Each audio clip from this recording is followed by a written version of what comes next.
everyone, and welcome back to the Real Positive Girl podcast. Happy Friday to you all. I hope that you are having a magnificent, fantastic day, and happy day to many of you who may have today off in observance of the 4th of July here in the United States.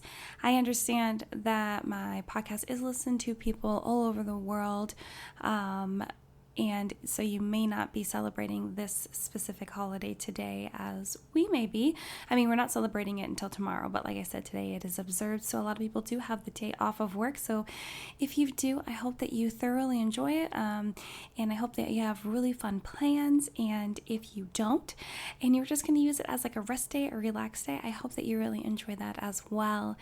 And again, I hope that your day is going really well. And whether your day is just beginning, it's in the middle, or it's towards the end, I hope that it's really fantastic.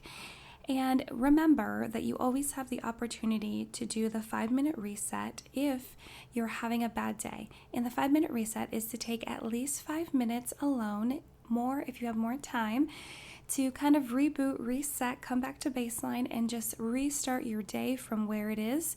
And you can do this multiple times in a day. It doesn't matter. And it doesn't matter if your day is in the middle, towards the end, or maybe even if you're about to go to bed, because a lot of times, even when you're going to bed, if you still have so many worries and anxious thoughts and stressors happening in your brain and in your body, that can contribute to a really negative night of sleep. And no one really needs that, especially if you've already had a hard day. Having a crappy night of sleep and then waking up not feeling rested, that's just like doubling down on how terrible you feel. So I encourage you to take the time to have a 5-minute reset whenever you need it. But during the 5-minute reset time, take some time to just kind of cool down and let your stress go, kind of, stretch your mental muscles of like letting things just slide off your back, kind of taking a breather, realizing that you can take a quick break from everything that is bringing you down. Also, make a quick list of at least 4 things that you're grateful for, and those things can be big things like being grateful for having a roof over your head and food in your belly, to really small things like grateful for being able to buy new stationery pens at Target the other day. That was me. Or you can be grateful for things like in the middle, like being able to snuggle with your cat while you're watching a movie or Netflix on the couch today, being able to afford to cook a really fancy dinner at home or order in. So it doesn't matter what it is, but it needs to be a list of at least 4 things, because that's a pretty substantial list to start with of things that you are grateful for. And it's a good reminder to know that despite any negative things you're going through, there is still plenty of things to be grateful for and to be happy about. And I am not here to diminish your feelings at all or tell you that they don't matter or that there are bigger things to worry about. That's not true.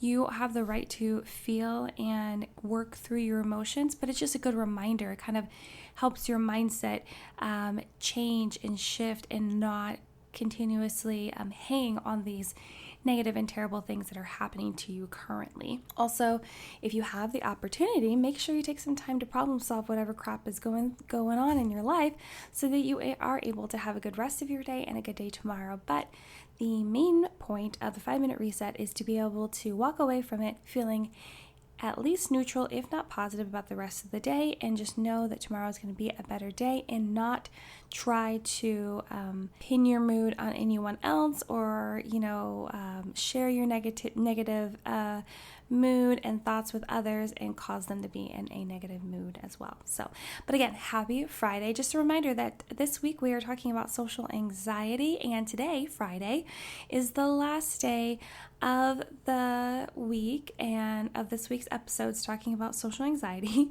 Could you tell I almost forgot what I was trying to say? Oh man, it's been a day. But anyway, again, today's Friday. So today, Friday, we are going to talk about activities to challenge your social anxiety.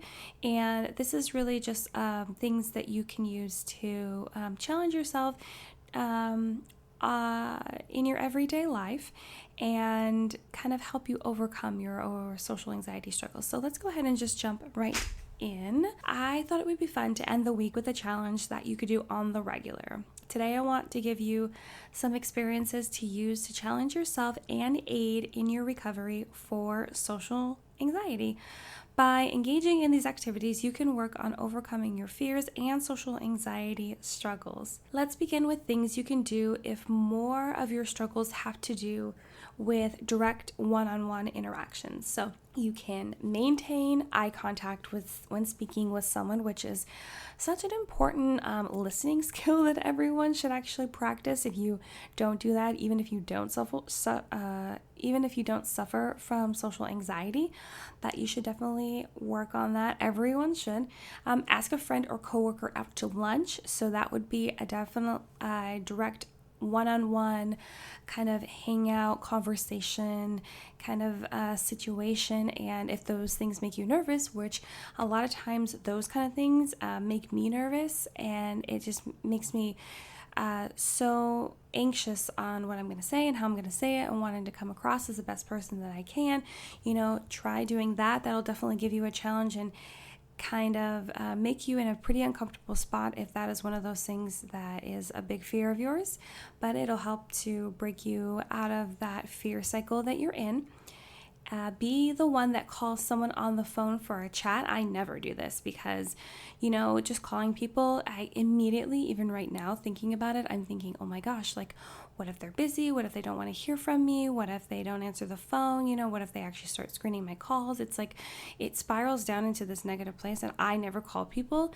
So it's a problem. It's actually something that I need to work on. I will call certain people because I don't feel so awkward calling them. I don't know why. Like, obviously I'll call my family, and I will call one of our best friends, but other friends I won't call. And it's just all wrapped up into anxiety feelings that I am struggling but working on getting over and recovering from. Ask more open-ended questions to keep a conversation going. So, when you go to, if maybe you're out to lunch with that coworker or that friend, or you just happen to be talking to someone one-on-one and they're telling you about something, and then continuing to engage that conversation, ask them more open-ended questions, keep it going, actually being the one that keeps it going, and on your toes, trying to think of questions to ask them as opposed to having everything already pre-planned in your mind. I am super familiar with that, and that'll kind of like stretch your ability to just be comfortable with whatever conversation will happen, and it'll be okay. Or give a compliment to a stranger. And I honestly find this one, for me, for someone that super struggles from social anxiety, I find this one super easy. I don't know why. I don't know if it's like the whole idea of I don't know that person and may never see them again, but then it also, when I think about that and how comfortable I am just being like, oh, hey, I love your hair or your dress or your shoes, or I love whatever book you're reading or your earrings or whatever it may be. But then I have a fear of being rejected and judged by people that I don't even know, that I, again, may never see again. So it's this weird comparison that I can't understand why one bothers me and the other one doesn't. If you're in that same boat, I'd love to hear more about that. And you can tell me more about that if you check the description box for my email address, or come hit me up on Instagram. But yeah, giving a compliment to a complete stranger. So if that's super out of your comfort zone, I would practice doing that, and it could be anything, even if it doesn't necessarily have to be something that you're super in love with. But if you see them and you're like, oh wow, they look really nice, just be like, hey, you look really nice today. Or I love your handbag, or whatever it is. Like, even if you don't truly feel that way, and if you just need to practice, if at first you need to come up with something and just be like, okay, the first woman I see that has a handbag, I'm going to compliment their handbag, and the first person I see that's wearing high heels, I'm going to compliment their heels, and on and on and on like that. If you need to practice like that, and then as time goes on become more natural and do it in the moment, try it that way too. That could be really, really helpful. Now, things that are more in the realm of being in big gatherings, like parties and stuff, would be to go to a party alone. Now, this is something that I don't like doing at all whatsoever. I like to go with someone, but then sometimes even when I go with someone, I have that high anxiety that they're not going to enjoy themselves, that they're going to feel awkward, they're going to embarrass me somehow, or we're going to be late because they're not ready to go, or my friend or the people that I'm going to meet at the party won't even like them, or they'll have something negative to say about them. It spirals. So it's whether you go alone or go with someone, for me personally, it's always going to be an anxiety issue, but if you need someone to always go with you and that's your comfort zone, try going alone and figuring out that kind of space. Talk with a stranger at an event. So let's say you go to this party alone, you don't really know anyone, like that's even a bigger challenge and a bigger deal. Just try to chat someone up. Just ask them a couple questions. Even if those questions are already pre-planned, that'll definitely help you to at least approach the person that you don't know and get that conversation going. Also, arrive to the event a few minutes late instead of early. So this is definitely something that I don't necessarily struggle with. However, usually if there is an event, if I'm not running late for the sake of just getting ready, I like to be there early because it means that when people get there, they are there, then they're going to come approach you and be like, hi, how you doing?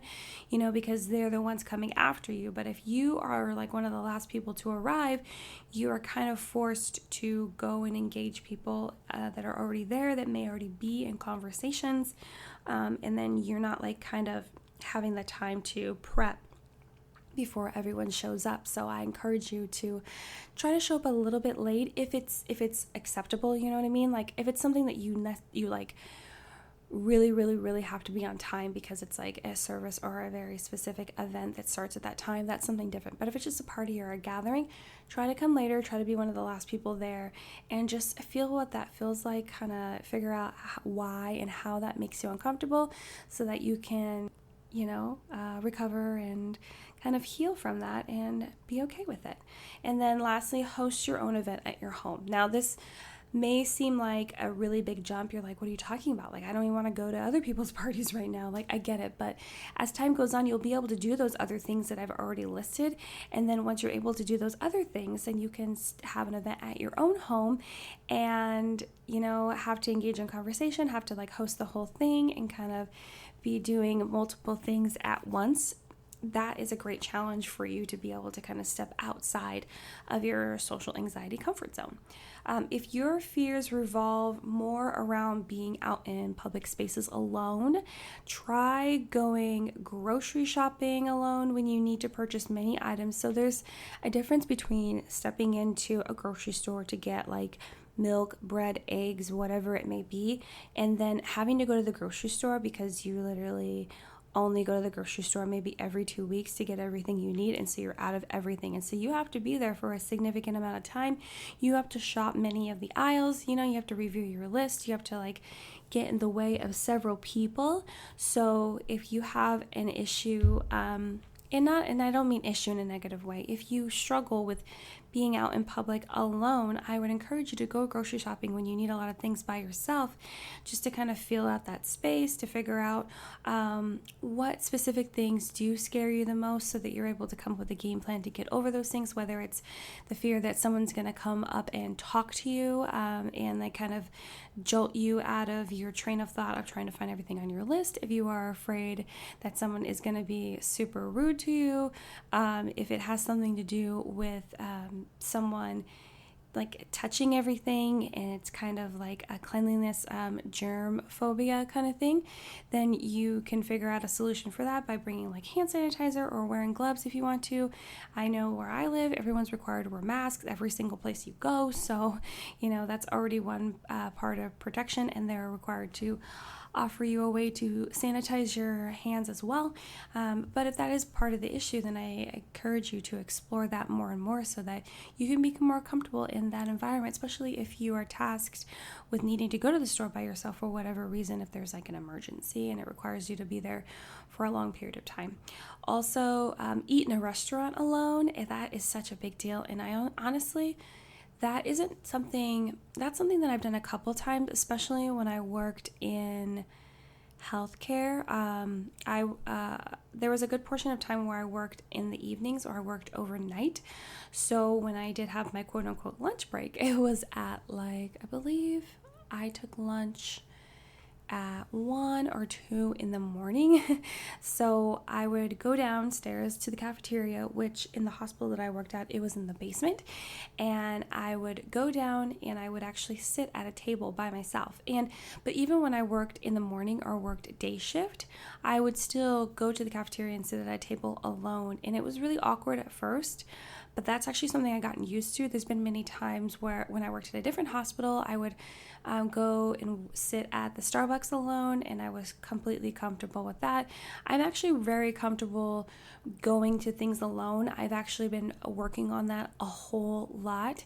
I feel like the biggest strides that I've personally made in going to events alone or going to places alone is going to concerts alone. And you may say that that doesn't sound fun at all. Like, even if you don't have social anxiety, that doesn't sound like fun. But it can be fun. It can be lonely, but it can be fun because it forces me to have to make friends with the people that I'm around. So whether I'm going to a concert, like I went to a concert to see Tori Kelly, and it was like standing room only, and I got there early because it's standing room only, so I wanted to be closer to the front, and I got to know the people around me. And then I went to go see Jason Mraz, and that was actually in a concert hall where everyone had seats, but luckily I was seated around other people that came there alone. And you kind of just like make friends with the people that are there. I get to step outside my comfort zone to actually like talk to people, because a lot of other people that maybe go alone have better social skills than I do, so they're willing to like step out and start those conversations, and I just have to like not be super shy and actually speak back without being super awkward, which is definitely a good stretch and exercise to do, but that's the way that I've been pushing myself to be able to do more things alone, is by like going to concerts. That's been my biggest challenge, and something I feel like I'm kind of winning at. And that won't be able to really do that this year, but next year I'll be able to continue doing that. And then lastly, after eating in a restaurant alone, go for a walk alone. This is actually something I don't like to do. Typically, when I go for a walk, I like to take my dog with me. There's definitely been desires in me that I want to be able to go walk alone, but I don't feel secure. I don't feel safe. I definitely have that undercurrent of fear of someone like hurting me, attacking me, trying to kidnap me, any of that kind of thing. And I've had that like my whole entire life. I am always like looking over my shoulder. I'm always like fearful what's going to happen. And I'm not sure, it probably contributed to the fact that I lived in a couple neighborhoods that are a little bit sketch, but I did spend a lot of time like walking to places alone. Like I'd walk to the grocery store, I'd walk through my neighborhood. As a small child, starting in like first or second grade, I would take the bus across town to like the city bus, like not a school bus, like the city bus, where I had to transfer buses and take the bus across town to school. And so you would think that like I would develop this like super toughness and I would feel fine going on my own. And there's definitely times when I do, and I do have that toughness, but there's a lot of times, despite like, pretending to be tough on the outside, I am like deathly scared on the inside. And so going for walks alone, I typically need to have my dog with me. And then as of late, I have to have pepper spray. And then I recently got a taser because I just am so paranoid of what possibly could happen, more so in the dark than in the daytime. But with the world today, it's so scary. But I'm trying to get over that. I'm trying to realize that like kids run around the neighborhood, and I used to run around as a kid in the neighborhood, and I know times are different now. It's much more dangerous out there than it used to be like in the 90s when I was growing up as a child. But anyway, I am trying to do that more and more so I can get more and more comfortable with it, realize kind of like what I can do in the case of an emergency, kind of like route out walks that I feel the most safe during, and then also just come up with an action plan if something bad does happen. I'm not trying to deter you from taking walks by yourself. I'm encouraging you to do it and just figure out what you need to do or bring with you to feel your safest. Now for things that have to do with fear of what people think about you. So wear something you would not normally wear or that would make you stand out. And this actually was something that I feel like I conquered, I would say, years ago, because there was a time in my life where I only wore black. I would wear black, black top, black bottoms, black dresses. I would wear everything in black, and it wasn't necessarily just because I wanted to look slim. It was because I didn't want to stand out. I wanted to just kind of fade in the background. And then as time went on, I slowly started to wear more color. I would start to do my hair a little bit crazier, a little bit different. I'm actually kind of going through a resurgence of that now, wanting to just like, wear bright colors, get into the tie-dye thing, wear my hair a little bigger, wear cute clips, and I honestly just ordered some really big scrunchies online. Like, I'm just trying to like know that those kind of things are actually more of my personality, and what I really enjoy and what I really love is color and just brightness. And I'm trying to do that because I have always been the person that wants to hide in the corner, that wants to, be the shadow of someone else, be invisible all the time so that I don't make waves, so I don't cause trouble, so I don't embarrass myself. But more and more I've been trying to step away from that and be who I'm meant to be more authentic and transparent with who I am, and just live my life. And so in that is wearing things I wouldn't normally wear, and trying out new fads and trends, because you never know what you'll like and what you won't like, and it'll help you stand out and get more used to standing out. Also, try out a new exercise class that you are unfamiliar with. So let's say that, and this can also lend itself, so I personally don't do exercise classes. I would do a few like years ago, but they're not my jam. I don't like to work out with other people. I don't mind working out around other people, but I'm not one of those people that needs group classes or really enjoys them. So if you are like me in that, it could be an exercise class, or it could be like a new machine at the gym, or trying a new workout that you're trying for the very first time and you're just looking at your phone trying to figure it out. Like, any of that, try something that will kind of make you nervous because you're afraid of doing it wrong, but also you're getting outside your comfort zone, you're trying new things, you're figuring it out in the moment. And I've actually gotten better at this. There have been a couple new machines at my gym recently, and I tried them out. I just tried them out.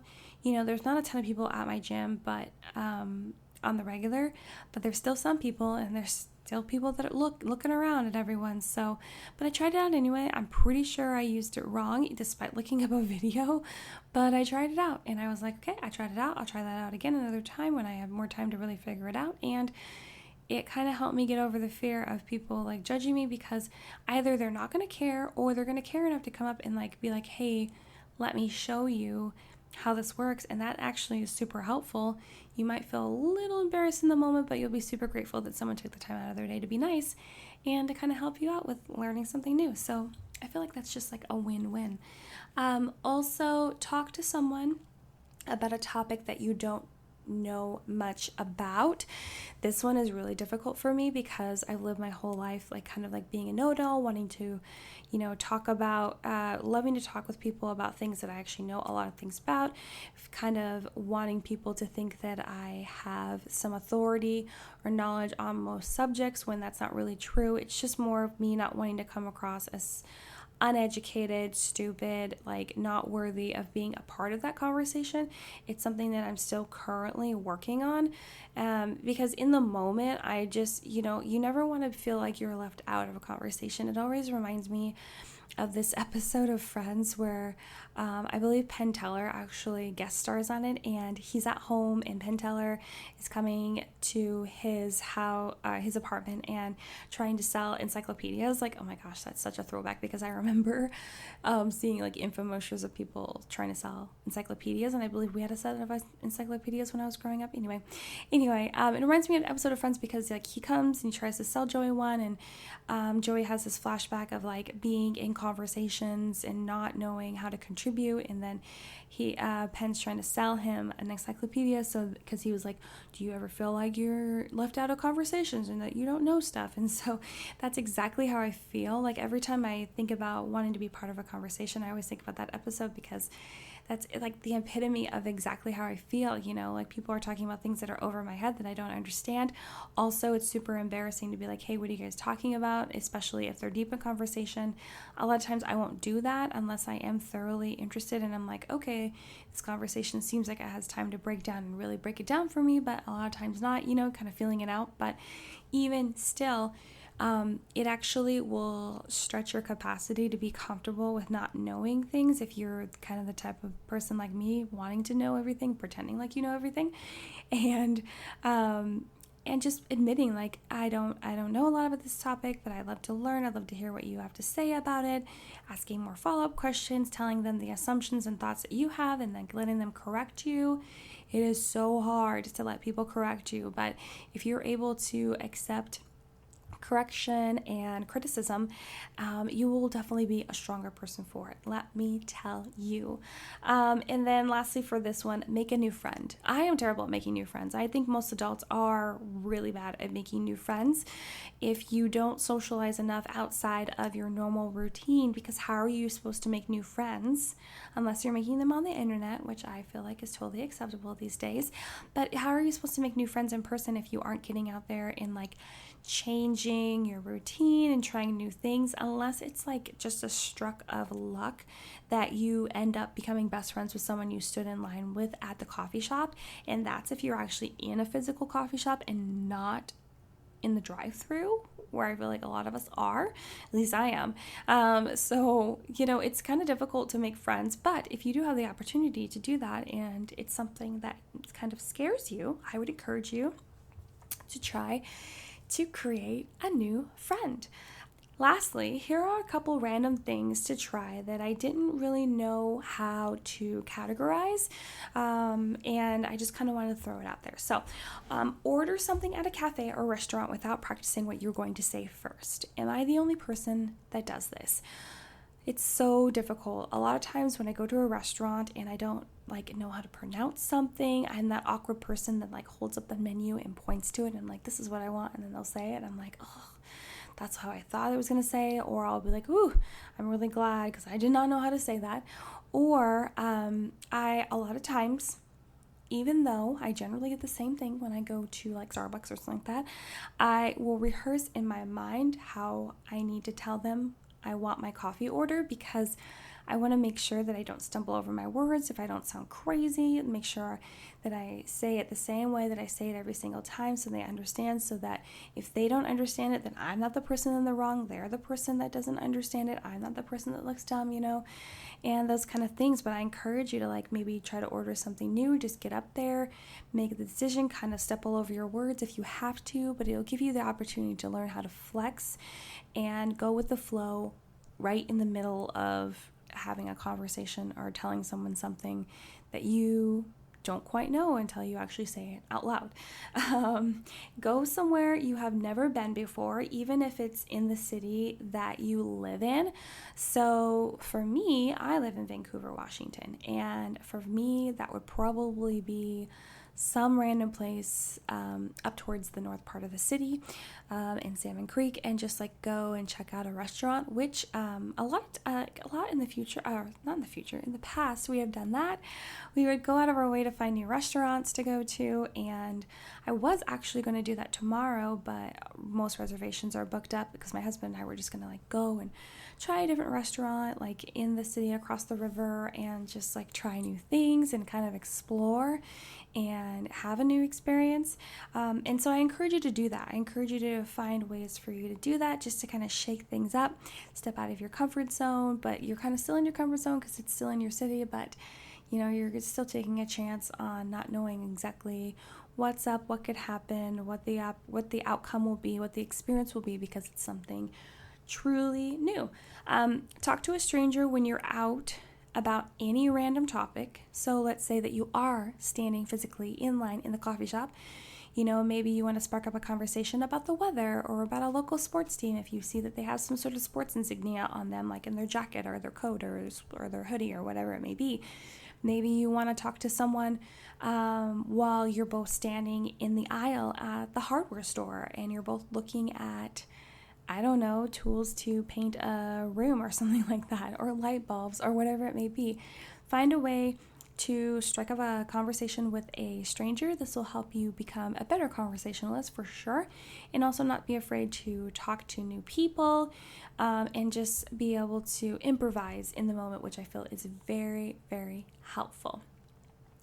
Answer your phone when it rings instead of letting it go to voicemail. I am guilty of this on all parts. So much so, I know a friend of mine called me a few days ago and I literally was probably a couple rings away from letting it go to voicemail, even though I really like this friend. I love this friend. They're amazing.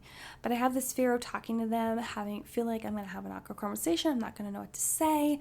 You know what I mean? And it's just so weird. I don't understand why I have this fear, because I do enjoy talking to people. I really, truly do.